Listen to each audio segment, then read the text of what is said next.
এখানে অনেকগুলো বিষয় আছে। অ্যাকচুয়ালি এটা তো খুব লং পেন্ডিং সাবজেক্ট। এটা বহুদিন আগেই এটা সম্বন্ধে আমরা বারবার ওদেরকে ডেকেছি, জানার চেষ্টা করেছি, কিন্তু ম্যাক্সিমাম টাইমে বিশ্বযুক্ত তো নিজে একবারও সশরীরে আসেননি, শুধু একবার একটা চিঠি পাঠিয়েছিলেন। এবং যিনি পিটিশনার এনসি দেববর্মা মহোদয়, তিনি পার্টির প্রেসিডেন্ট এবং সেই সঙ্গে তাদের পরিষদীয় দলীয় নেতা। উনিও আমাদের কাছে চিঠি দিয়েছিলেন বিভিন্ন সময় এবং একবার দুবার হাজিরও হয়েছিলেন। তারপরে উনি দীর্ঘদিন যাবৎ অসুস্থ। আজকে ফাইনাল হিয়ারিংয়ের জন্য আমরা আবারও বৃষকেতুকে চান্স দিয়েছিলাম। আমরা কখনো চাই না যে একজন সিটিং MLA চলে যাক, তো সেই জন্য বারবারই এটা অনেকের মনেই এই প্রশ্নটা এসছে যে বারবার কেন সুযোগ দেওয়া হচ্ছে। তো সব কিছু বিবেচনা করেই লাস্ট ডেট হিসেবে আজকে আমরা ফিক্স করেছিলাম, কিন্তু আজকেও রেসপন্ডেন্ট আসেননি। আর নরেন্দ্রচন্দ্র দেববর্মা তিনি অসুস্থ বলে ওনার পক্ষে যে আইনজীবী তিনি ওনাকে রিপ্রেজেন্ট করেছেন এবং এখানে হলফনামা দিয়ে, কারণ ওদের পার্টির সমস্ত কনস্টিটিউশনাল জিনিসগুলো ভায়োলেট করেছে এবং সেই সঙ্গে তাদের হুইপও অমান্য করেছে। কারণ গত রাজ্যসভার নির্বাচনে তাকে ভোট দেওয়ার জন্য হুইপ দেওয়া হয়েছিল বিজেপি IPFT ক্যান্ডিডেটকে, কিন্তু তিনি সেটাও অমান্য করেছেন। He has closed all his scopes. উনি কোনোটাই মানে শোনেননি এবং টোটালি ভায়োলেট করেছেন। এবং IPFT দল এবং এনসি দেববর্মা মহোদয় তাদের সমস্ত এক্সিবিট আমাদের কাছে সাবমিট করেছেন, একদম ইউটিউবের মানে পেন ড্রাইভ থেকে শুরু করে পত্রিকায় প্রকাশিত সংবাদ এবং ওর পিপরা মাথায় যোগ দেওয়া এবং সেখানে ফ্ল্যাগ তোলা, বক্তব্য রাখা, সব কিছুই আমাদের সামনে এসেছে।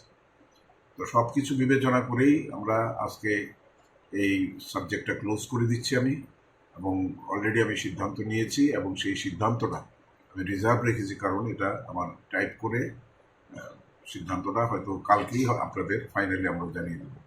দি ম্যাটার ইজ ক্লোজ টুডে। যে এখানে নতুন করে এটা ডাকাও হবে না, নতুন করে কোনো আলোচনার অবকাশও নেই। I have taken the decision, whatever it may be, it will be come to you, most probably maybe tomorrow. Sir, আমরা কি বলতে পারি তাকে বহিষ্কার করা হয়েছে? আপনাদের মতো করে আপনারা যা বলার বলুন, কিন্তু আমি যেহেতু আমার জাজমেন্ট ইজ রিজার্ভড, আমি জাজমেন্টের কপি সহ আপনাদের দিয়ে দেব, দেন ইউ ক্যান ফাইনালি সে। আর এখন যেটা করবেন এটা আপনাদের প্রেডিকশন হিসেবে তারা নিতে পারে, তবে এটুকু বলতে পারেন যে the matter is closed here and nothing is in favour of Brishaketu. চূড়ান্ত সিদ্ধান্ত এখন রিজার্ভ আছে, আজকে রিজার্ভ। আজকে এখন একটা টাইপ হবে, টাইপ হয়ে ল্যাঙ্গুয়েজগুলো আইনসম্মতভাবেই আমার করতে হবে, otherwise it may be challenged by. Sir, why the decision taken reserve today? কারণ আমি তো জাস্ট হিয়ারিংয়ের পরে তো ফাইনাল হলো, এটা হওয়ার পর এটা তো আমার লিখতে হবে না, জাজমেন্ট লিখতে হবে। তো জাজমেন্টটা লিখতে হবে এবং সেটা আমি আপনাদের সঙ্গে প্রকাশও করব। তবে ইউ ক্যান ইজিলি গেস যে the matter is closed, nothing is in favour of Biswajit. Okay, thank you. উনি তো নিজেই পদত্যাগ করেছিলেন। না, পদত্যাগ করে পরে আবার চিঠি দিয়েছিলেন একবার যে আমি কোথাও যোগ দিইনি, ই করিনি। তো ওটা একটা ডায়লেমার মধ্যে ছিল, সেজন্য আমরা বারবার ওকে স্কোপ দেওয়ার চেষ্টা করেছি, কারণ আমি চাই না কোনো সদস্যা সদন থেকে এক্সপেল হোক, বেরিয়ে যাবে। যেমন আশিস দাসের ক্ষেত্রেও হয়েছে, কিন্তু সে তো সব কিছুই একদম টোটালি অমান্য করে গেছে। তো এই ক্ষেত্রে পার্টির সঙ্গে বৃষকেতুর যেগুলো চাওয়াচালি হয়েছে, চিঠি চাওয়াটি, সবগুলো আমরা খুব কেয়ারফুলি এক্সামিন করেছি এবং আইনের দিকটাও খতিয়ে দেখে আজকে আমি ফাইনালি এটা চ্যাপ্টার ক্লোজ করলাম। তাহলে তো স্যার এখন আর উপনির্বাচনের কোনো সুযোগ থাকছে না। That will be decided by the election commission. I will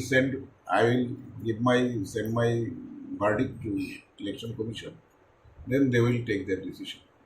তাহলে বিশ্বজিৎও তার বিধায়ক পদ হারাচ্ছে, বিশ্বজিৎ বাবু ওনার বিধায়ক পদ হারাচ্ছে। আমি তো বললামই, যেটা আপনাদের যেটা বলো সেটা আপনারা বলে দিন, বাট আমার জাজমেন্টটা আপনাদের কাছে আমি পেশ করি।